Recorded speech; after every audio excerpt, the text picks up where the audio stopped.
Nagsimula na ngayong Sabado ang 3 araw na Philippine-Australia Maritime Cooperative Activity. Sa isang post ni Pangulong Ferdinand Marcos Jr., sinabi nito na malaking tulong ang pagsasanay upang lalo pang mapaigting ang ugnayan ng Pilipinas at Australia sa usapin ng maritime security.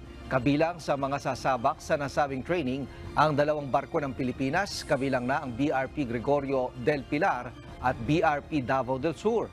Gayun din ang 2 surveillance aircraft ng Armed Forces of the Philippines. Sa panig naman ng Australia, sasama sa pagsasanay ang kanilang HMAS Tuhumba at aircraft na P-8A Poseidon. Magsasagawa ang mga ito ng joint patrol sa loob ng Exclusive Economic Zone ng Pilipinas na tatagal hanggang sa Lunes, November 27.